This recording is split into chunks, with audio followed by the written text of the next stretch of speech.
Na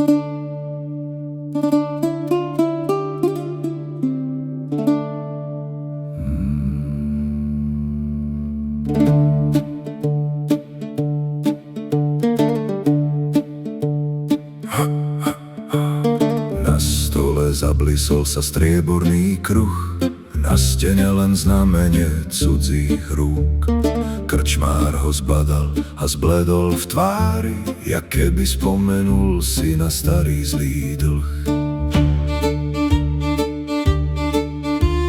Jeden ho zdvihol, druhý sa smial, tretí len vínom smäd zahnal.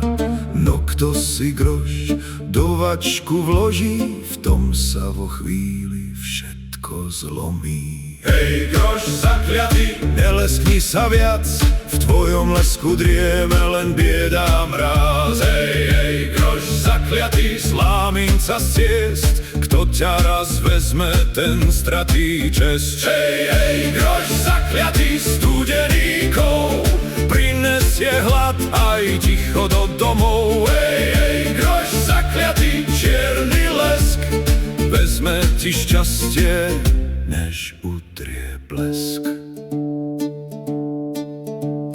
Kupec s ním platil raz za chlieby sol, no druhý deň bez stopy zmizol.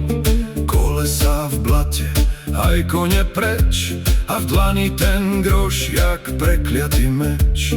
Jeden schoval ho pod čiernu zem, vravel, že kliatba funguje len v deň.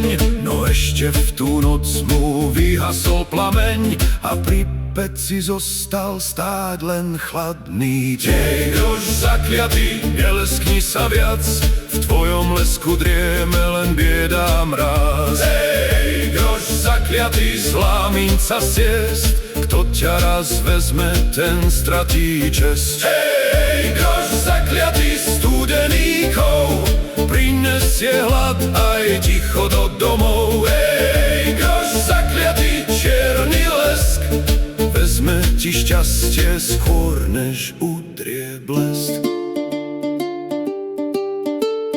Nie každý má silu odolať tej minci, niektorý čaká len kým prídu vlci, a človek sám si domov odnesie to, čo iný by nechal v prachu ciest.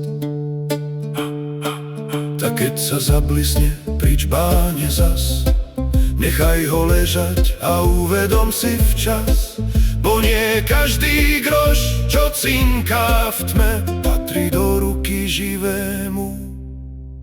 Ver mi, že nie.